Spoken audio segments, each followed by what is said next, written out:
Hi అండి, నమస్తే. Welcome back to Hema చిట్టి. ఈరోజు మనము రైసు రాగి పిండితో అప్పటికప్పుడు వడియాలు ఎలా పెట్టేసుకోవాలో చూపిస్తాను.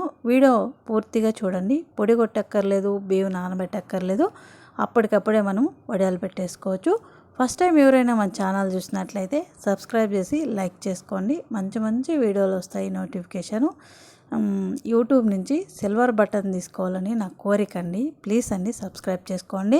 1,00,000 సబ్స్క్రైబర్లు కావాలంట యూట్యూబ్ నుంచి బటన్ తీసుకోవాలంటే. చూసారు కదా ఎంత క్రిస్పీగా వచ్చాయో. ఇంత క్రిస్పీగా రావాలంటే ముందుగా ఒక కుక్కర్ తీసుకొని 3 గ్లాసులు రైస్ తీసుకున్నానండి. నేను రేషన్ రైస్ అన్నమాట. 3 గ్లాసులు తీసుకున్నాను.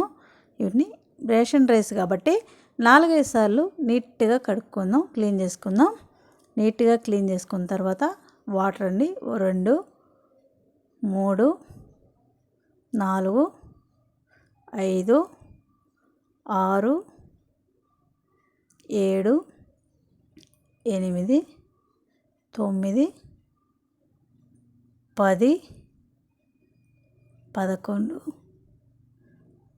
11, 12 గ్లాసులు నీళ్ళు అన్నమాట. 1 స్పూను ఆయిలు, తగినంత ఉప్పు, 4 భాగాలకు 1 భాగం ఉప్పు వేసుకోండి. ఇప్పుడు విజిల్కేసి స్టవ్ మీద పెట్టేద్దాం. 1 విజిల్ రానిచ్చి 10 నిమిషాలు సిమ్లో పెట్టేద్దాం. 1 గ్లాస్కి 4 గ్లాసుల నీళ్ళు అనమాట. ఆ లెక్కన 12 గ్లాసులు వేసాం 3 గ్లాసులకి. ఇప్పుడు మిక్సీ జార్లో అది విజిల్ వచ్చేలోపు అల్లం 3 ఇంచీలు, అరగుప్పెడంత పచ్చిమిర్చి గ్రైండ్ చేసి పక్కన పెట్టేయండి. 1 న్యూస్ పేపర్ తీసుకొని అందులో రాగిపిండి 3 గ్లాసులు రైస్ వేసాము, 12 గ్లాసులు నీళ్లు వేసాము. 1.25 గ్లాసు వరకు రాగిపిండి వేసుకోండి, కరెక్ట్గా సరిపోతుంది. 1 గ్లాస్ రైస్ కనుక వేసుకున్నారంటే ఫస్ట్ 1 గ్లాస్ రైసు చేసి చూడండి. తర్వాత మీకు ఎంత క్వాంటిటీ కావాలో అంత చేసి చూడొచ్చు. చూడండి, ఇందులో డస్ట్ ఏమీ లేదు. 1 గ్లాస్ రైస్కి కనుక అయితే 3/4 గ్లాస్ కన్నా కొద్దిగా తక్కువగా వేయండి, కరెక్ట్గా సరిపోతుంది. రైస్ అయితే బాగా ఉడకాలండి. 1 విజిల్ వచ్చిన తర్వాత 10 నిమిషాలు సిమ్లో పెట్టేయండి. ఎక్కువ వాటర్ వేసాం కాబట్టి పొంగుతుంది. అందువల్ల 1 విజిల్ వచ్చిన తర్వాత సిమ్లో పెట్టేశారంటే నున్నగా ఉడికిపోతుంది. చూడండి, బాగా ఉడికిపోయింది కదా.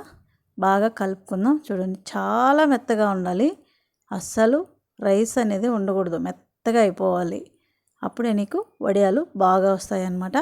మనము జల్లిచ్చి పక్కన పెట్టిన రాగిపిండి మొత్తం వేసేద్దాం. వేసేసి ఇంకొక 2-3 విజిల్లు పెట్టేసుకుందాం. రాగిపిండి ఉడకాలి కాబట్టి ఒక 2-3 విజిల్లు పెట్టేసుకుందాం. ఇప్పుడు హెయిర్ తీసి చూద్దాం. మనం కట్టె ఒకటి తీసుకొని కలుపుకుందాం. ఈ పిండిని, ఈ రైస్ని బాగా కలుపుకుందాం. మనం సంగట్లాగా ముద్ద చేస్తాం కదా, అలా కలుపుకుందాం. ఇందులో గ్రైండ్ చేసి పక్కన పెట్టిన పచ్చిమిర్చి, అల్లం పేస్ట్ వేసేద్దాం. అలాగే కొద్దిగా జీలకర్ర వేసుకుందాం. బాగా కలుపుకుందాం. కిందిది పైకి, పైది కిందికి బాగా కలిసేలాగా కలుపుకుందాం. కింద దించి ఒక గోడ కానిచ్చుకొని బాగా కలిపారు అంటే బాగా కలుస్తుందన్నమాట.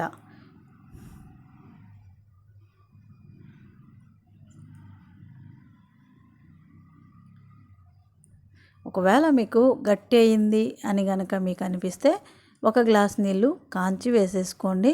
లేదు మెత్తగా అయింది అని అనిపిస్తే ఇంకొద్దిగా రాగిపిండి వేసుకోండి. ఒక 2 నిమిషాలు సిమ్లో పెట్టుకోండి, సరిపోతుంది. ఇలా కింద దించుకొని కలిపారంటే నీట్గా బాగా కలుస్తుందన్నమాట.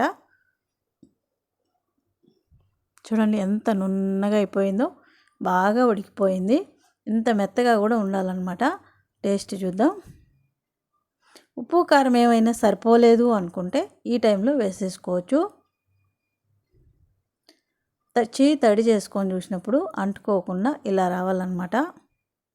మనం సేమ్ సంగటి ఎలా చేస్తామో రాగి ముద్ద అలాగే అన్నమాట, సేము. దీంట్లో ఉప్పు, కారం, ఆయిల్ అన్నీ వేసామన్నమాట. అల్లం, పచ్చిమిర్చి పేస్టు టేస్ట్ బాగుంటుంది వడియాలకి. ఇప్పుడు మిద్దెపైకి తీసుకెళ్ళి నేను మిద్దెపైకి తెచ్చేసానండి. పొద్దున్నే 6-7 గంటల లోపల వేసేసారంటే ఎండ లేకుండా ఉంటుంది. ఈజీగా వేసేయచ్చు. ఎండెక్కిందంటే అస్సలు కళ్ళు బూసులు గమ్మేస్తాయి. ఇది వేసేలోపు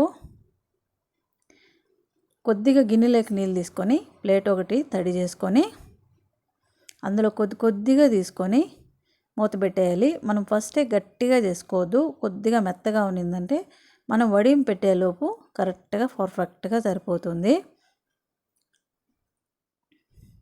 తవ్వలు తీసుకొని మురుకుల తవ్వలు ఇందులో ఈ ప్లేట్ వేసుకుందాం. ఈ ప్లేట్ అయితే వడియాలు చాలా బాగుంటాయి, తొందరగా ఎండిపోతాయి, అలాగే చాలా బాగుంటాయి.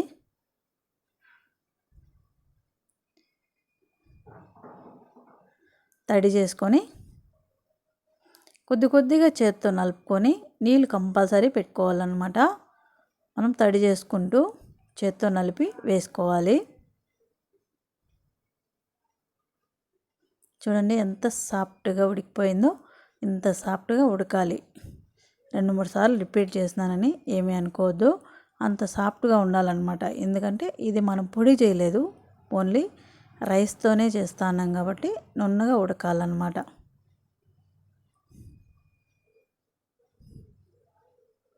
అంతే అండి. ఇలా గోనిచీల కట్ చేసి వేసుకొని చక్కెర కానీ గోధుమ పిండి కానీ వచ్చి ఉంటుంది, అలాంటి గోనిచీల వాష్ చేసుకొని కట్ చేసుకొని ఇలా పెట్టేసుకోండి.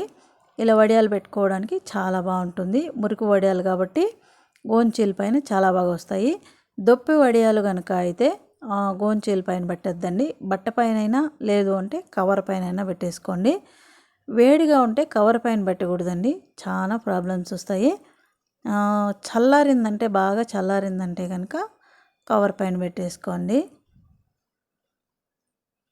అంతే. ప్రతి ఒక్కసారి తడి చేసుకొని చేత్తో బాగా నలుపుకొని ఈ తవ్వలు కూడా తడి చేసుకొని అందులో పెట్టేసుకోవాలన్నమాట. పెట్టేసుకొని ఇలా మురుకుల్లాగా తిప్పేసుకోవాలి. మరీ ముద్దలుగా వేయద్దు, కొంచెం పల్స్గా వేసుకోండి, బాగుంటాయి. అప్పుడు బాగా ఎండతాయి, తొందరగా తినడానికి కూడా చాలా బాగా ఉంటాయి. మనం ఆయిల్లో వేసినప్పుడు కూడా బాగా పొంగతాయి అన్నమాట. అంతే. ఇలా వేసుకున్నారంటే కరెక్ట్గా సరిపోతుందన్నమాట. అంతే అండి. మన ఎంత పిండి ఉందో అంత పిండి ఇలాగే వేసేసుకోవాలి. నేనైతే మొత్తం వేసేసాను. చూడండి, చూసారు కదా ఎంత ఈజీనో, ఎంత బాగున్నాయో. చాలా బాగుంటాయి. మా ఆయనకి చాలా ఇష్టం అండి ఇలా మురుకు వడియాలు. మా కొడుక్కి దొప్పే వడియాలు ఇష్టము, అందువల్ల 2 వేస్తూ ఉంటాను. నేను ఏదైనా తినేస్తాను, నాకు అన్ని వడియాలంటేనే చాలా చాలా ఇష్టం అనమాట. ఈ మురుకు వడియాలు కనుక అయితే ఆయిల్ పీల్చదండి, దొప్పే వడియాలు అయితే ఆయిల్ పీల్చేస్తుంది. మధ్యాహ్నం 1 గంటకు లేదా 2 గంటల మధ్యలో ఇలా తిరిగేసేయండి. చూడండి ఎంత ఈజీగా వచ్చేస్తాయో. ఇలా తిప్పి చేశారంటే సాయంకాలానికి ఎండిపోతాయి. ఒక సపోజ్ ఎండ లేదు అనుకుంటే మరుసటి రోజు ఒక 1 అవర్ ఎండలో పెట్టండి, అప్పుడు బాగా క్రిస్పీగా బాగా ఎండిపోతాయి. తర్వాత ఒక కవర్లో వేసి పెయింట్ బకెట్ కానీ లేదా ఏదైనా బకెట్ తీసుకొని అందులో పెట్టేసుకున్నారంటే ఒక్క ఏడాది వరకు, ఒక ఏడాది ఏమి 2 ఏడాదులైనా కూడా ఏమీ కావు, చాలా చాలా బాగుంటాయి. మనం అలా పెట్టేసామంటే వర్షాకాలం వచ్చినా కానీ చలికాలం వచ్చినా కానీ ఏమీ కావన్నమాట. చూడండి బాగా ఎండిపోయాయి. ఇప్పుడు ఆయిల్లో వేసి చూద్దాం. చూడండి ఎంత బాగా ఎండిపోయాయో. బాగా ఎండాలన్నమాట.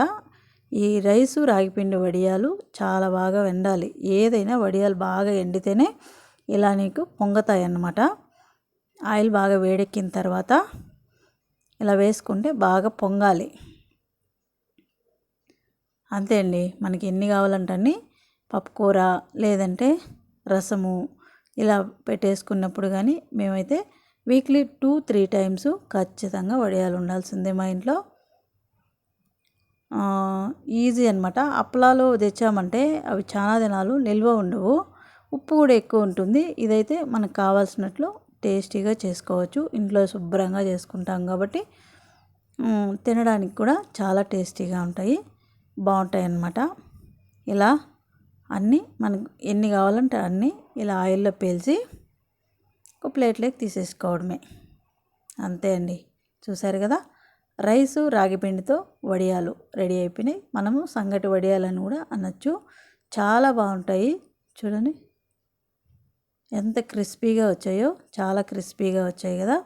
టేస్ట్ కూడా అద్భుతంగా ఉంది. వీడియో నచ్చిందంటే లైక్ చేయండి. Thank you.